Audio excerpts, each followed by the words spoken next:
Ở Huế đang mưa to và gió rất to nha cả nhà nhá. Tất cả các cung đường bị tê liệt thông.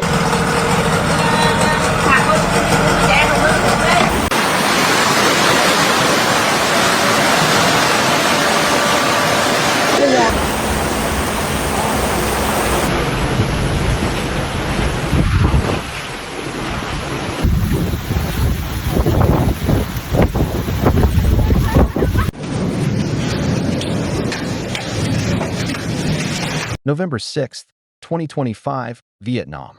Typhoon Kalma caused extensive damage to homes, towers, power lines, roads, and infrastructure, leaving millions of people in danger and in complete darkness, disrupting normal city life and making people the primary targets of the storm's direct effects.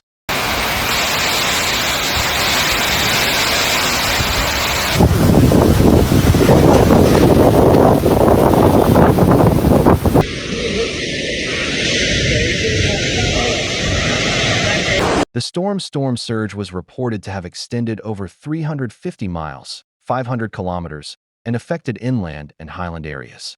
By midnight, the storm had turned westward and moved up the mountains toward Dalat Lak.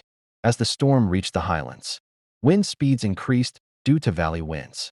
Roads were blocked by mudslides and landslides from the mountains destroyed roads and highways. Winds reached 165 kilometers per hour in high-altitude areas, causing power lines to fall and causing widespread blackouts in the city.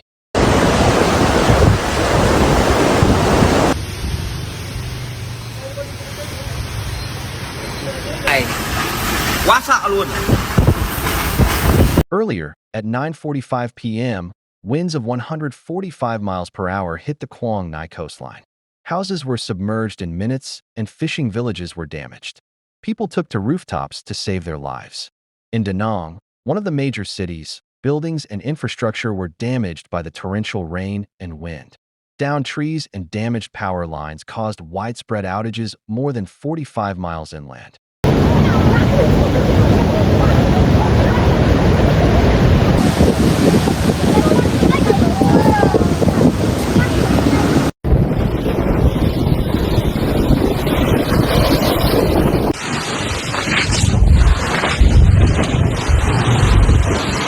Typhoon Kalma, a tropical cyclone, lashed the central coast of Vietnam. The storm's path continued from the coast of Quang Ngai to Dalat Lak inland. Waves reached 9 meters, 30 feet, high, breaking seawalls. Sustained winds exceeded 220 kilometers per hour, 155 miles per hour, and gusts reached 280 kilometers per hour, 85 miles per hour.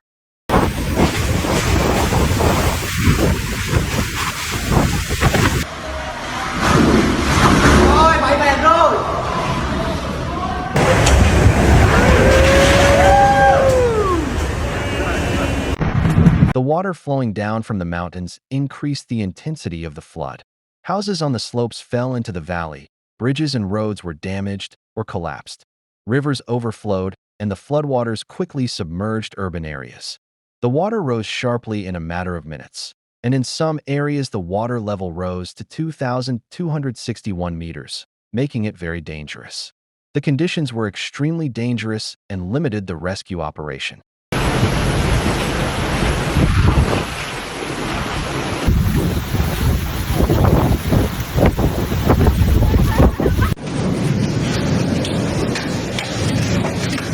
According to local radio reports, dozens of people died in the storm. More than 250,000 people were forced to evacuate their homes, and millions were left without electricity and communications. In the Dakong region, some houses were buried under mud and fields were submerged along with livestock. One mother, who was rescued in a blanket, said that they had survived the strong winds and had not expected such a volume of water. The storm not only destroyed buildings, but also shattered people's sense of security.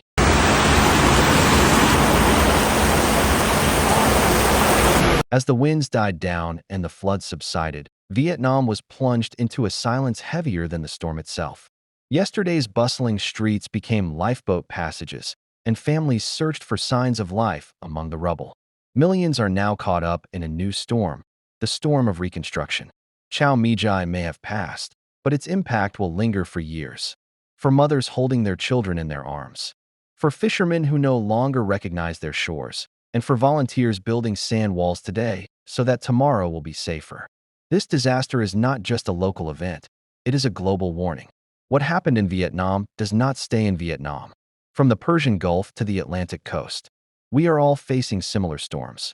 A clear lesson from the devastation: nature warns, and only with awareness, solidarity, and preparation can we survive.